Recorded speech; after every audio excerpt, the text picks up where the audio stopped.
नमस्कार। आज हम चल रहे हैं कुरुक्षेत्र के मैदान में, जहां इतिहास का सबसे बड़ा महायुद्ध शुरू होने वाला है। ये वो दिन था जिसकी शुरुआत हथियारों के टकराने से नहीं, बल्कि एक नायक के दिल में मचे एक बहुत बड़े तूफान से हुई। तो पहले दिन की कहानी शुरू होती है एक साधारण सी लगने वाली लेकिन बहुत ही महत्वपूर्ण एक दरख्वास्त से। जरा सोचिए, कुरुक्षेत्र का वो मैदान, सुबह सुबह का वक्त है। सूरज की पहली किरण के साथ ही दो विशालकाय सेनाएं एक दूसरे के सामने खड़ी हैं।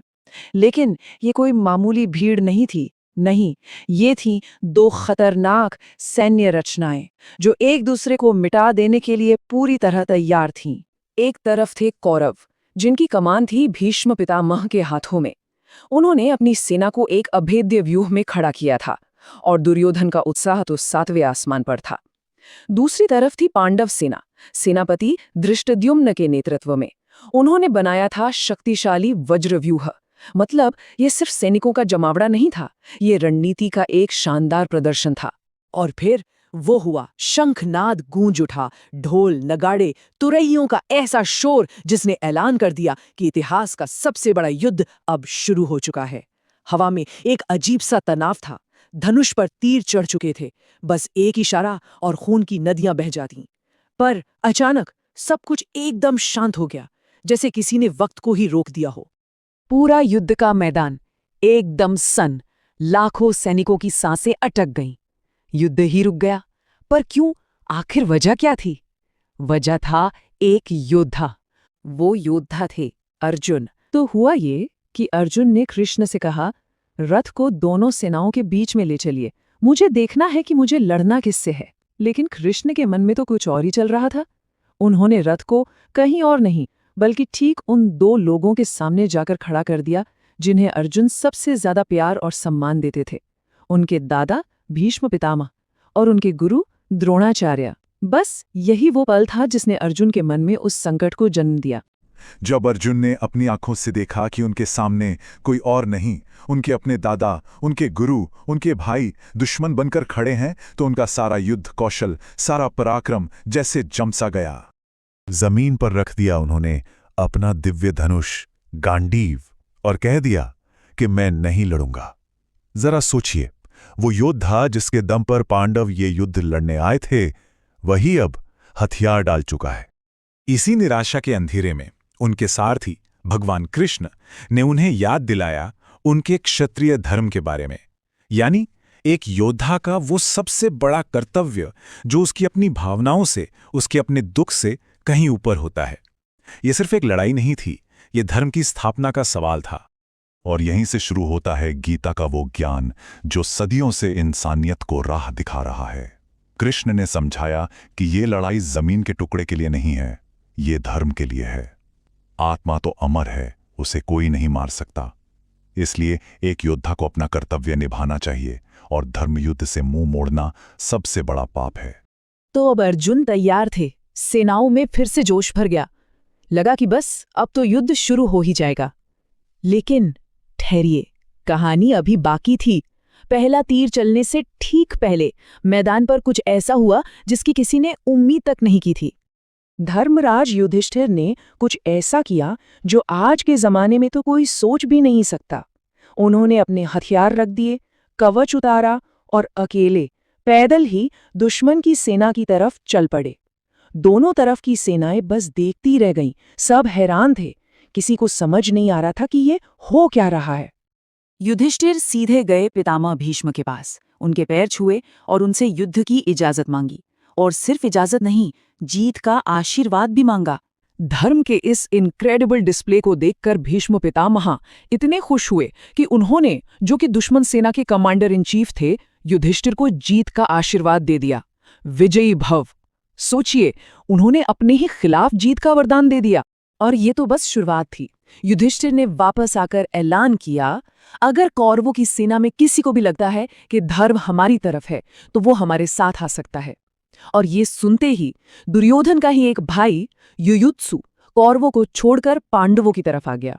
ये थी धर्म की ताकत। तो इन सारी घटनाओं के बाद आखिरकार वो महासंग्राम शुरू हुआ। पर ये सिर्फ दो सेनाओं की जंग नहीं थी। नहीं, ये तो उस युग के सबसे बड़े बड़े महारथियों की टक्कर थी। दुर्योधन पांडवों की सेना को देखकर सीधा अपने गुरु द्रोण के पास जाता है और कहता है, आचार्य देखिए पांडुपुत्रों की इस विशाल सेना को, जिसे आपके ही बुद्धिमान शिष्य ने सजाया है। ये एक तरह का ताना है जो उन्हें अपनी वफादारी की याद दिला रहा है।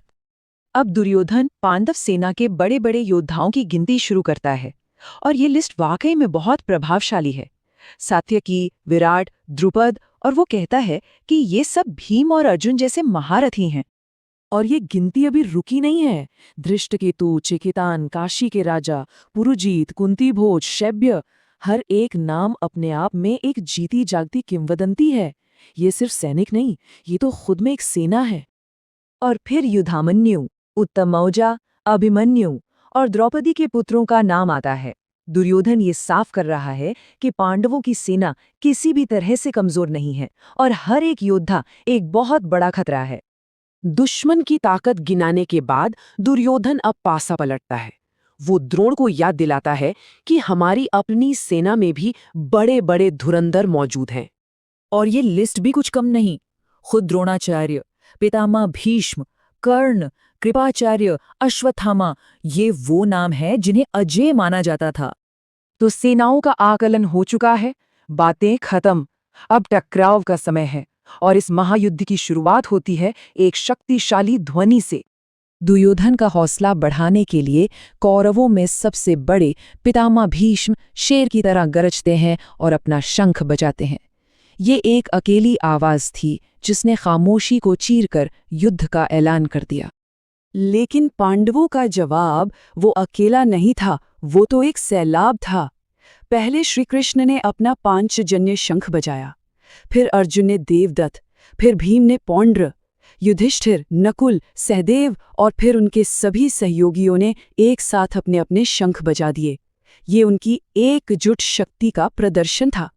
सघोषो धार्तराष्ट्राणां हृदयानि व्यदारयत् नभश्च पृथिवीं चैव तुमुलो व्यनुनादयत्।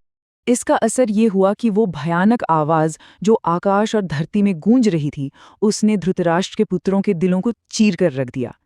ये सिर्फ शोर नहीं था, ये एक साइकोलॉजिकल हमला था। ये एक संदेश था कि युद्ध सिर्फ मैदान पर नहीं, मन के अंदर भी लड़ा जाएगा।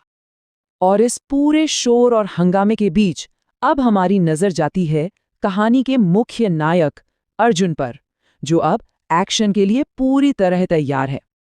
अथ व्यवस्थितान् दृष्ट्वा धार्तराष्ट्रान् कपिध्वजः प्रवृत्ते शस्त्र संपात्ये धनुरुद्यम्य पांडवः।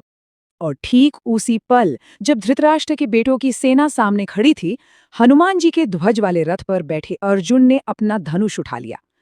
और अब जब सारी मॉरल और स्पिरिचुअल प्रेपरेशंस हो चुकी थीं, तब जाकर कुरुक्षेत्र के मैदान में असली ब्रूटल युद्ध शुरू हुआ। और इस युद्ध का पहला दिन बस एक ही नाम से जाना गया, पितामह भीष्म। उस दिन के मेन हीरो वही थे। उन्होंने पांडव सेना पर ऐसा कहर बरपाया, ऐसी तबाही मचाई कि कोई उनके सामने टिक ही नहीं पा रहा था। सैनिक डर के मारे भाग रहे थे। भीष्म उस दिन एक अनस्टॉपेबल फोर्स की तरह पूरे बैटलफील्ड पर छा गए थे। पूरा बैटलफील्ड जैसे बड़े बड़े डुएल्स में बढ़ गया था। एक तरफ अर्जुन और भीष्म की टक्कर चल रही थी, जो कि इनकंक्लूसिव रही। दूसरी तरफ भीम ने सीधे दुर्योधन को एंगेज कर लिया। धृष्टद्युम्न और द्रोण के बीच एक जबरदस्त लड़ाई छिड़ी हुई थी। और हाँ, इन सब के बीच में यंग अभिमन्यु, उसने अकेले ही भीष्म और द्रोण जैसे बड़े बड़े योद्धाओं को पीछे हटने पर मजबूर कर दिया। क्या कमाल का प्रदर्शन था। लेकिन इन हीरोइक मोमेंट्स के बावजूद पहला दिन पांडवों के लिए एक बहुत कड़वी हार लेकर आया। और इसकी कीमत उन्हें अपने कुछ बहुत खास योद्धाओं की जान देकर चुकानी पड़ी। जो पहली बड़ी ट्रेजेडी हुई वो थी राजा विराट के बेटे उत्तर की मौत। उन्होंने बड़ी बहादुरी से शल्य पर हमला तो किया, लेकिन वो इस लड़ाई में टिक नहीं पाए और मारे गए। ये पांडवों के लिए एक बहुत दुखद शुरुआत थी। लेकिन इसी घटना ने एक और भी बड़ी ट्रेजेडी को जन्म दिया। अपने भाई को मरते देख विराट के दूसरे बेटे श्वेत, उन्होंने अपना सारा गुस्सा और सारा ध्यान उस एक योद्धा पर लगा दिया जो सबसे ज्यादा तबाही मचा रहा था, द इनविंसिबल पितामह भीष्म। और इसके बाद जो हुआ वो सच में अनबिलीवेबल था। श्वेत ने अद्भुत पराक्रम दिखाया। मतलब उन्होंने इतनी जबरदस्त फाइटिंग स्किल्स दिखाए कि उन्होंने भीष्म को हार की कगार पर लाकर खड़ा कर दिया था। एक स्टनिंग डिस्प्ले में श्वेत ने भीष्म का ध्वज, उनका बैनर तक काट गिराया। ये बैटलफील्ड के सबसे बड़े योद्धा पर एक सिंबॉलिक विक्ट्री थी, एक ऐसा मोमेंट जिसने सबको हैरान कर दिया। श्वेत के इस कमाल के पराक्रम ने भीष्म को उनकी एब्सोल्यूट लिमिट तक पुश कर दिया था। अब ये साफ हो गया था कि नॉर्मल हथियारों से श्वेत को हराना मुमकिन नहीं है। आखिर में भीष्म को एक दिव्यास्त्र का इस्तेमाल करना पड़ा, एक डिवाइन वेपन, तब जाकर वो उस वीर योद्धा को मार पाए। और इसी के साथ श्वेत वीरगति को प्राप्त हुए। उनकी मौत पहले दिन पांडवों के लिए सबसे बड़ा सिंगल लॉस थी, एक बहुत ही विनाशकारी क्षति। और देखते ही देखते सूरज ढल गया। सूरज डूबते ही शाम का शंख बजा और जैसा कि नियम था, लड़ाई फौरन रोक दी गई। जो सैनिक थोड़ी देर पहले एक दूसरे की जान के दुश्मन थे, अब खामोशी से अपने अपने कैंप की तरफ लौट रहे थे। लेकिन दोनों कैंप के माहौल में जमीन आसमान का फर्क था। एक तरफ कौरवों के यहाँ जश्न का माहौल था, दुर्योधन की तो खुशी का ठिकाना ही नहीं था, सब बस भीष्म की तारीफ कर रहे थे। और दूसरी तरफ पांडवों के कैंप में मातम छाया हुआ था। उत्तर और श्वेत की मौत ने सबको तोड़कर रख दिया था। दिन भर की तबाही और भीष्म का वो भयानक रूप देखकर युधिष्ठिर का दिल पूरी तरह बैठ गया। उन्हें अपनी हार साफ साफ नजर आने लगी थी। उन्हें लगने लगा था कि वो हार चुके हैं, कि ये जंग तो पहले ही दिन खत्म हो गई है। लेकिन तब कृष्ण ने उन्हें संभाला। उन्होंने एक विश्वास दिलाया, एक उम्मीद की किरण दिखाई। उन्होंने कहा, धीरज रखो, शुरुआत भले ही कठिन है, लेकिन अंत में जीत धर्म की ही होगी।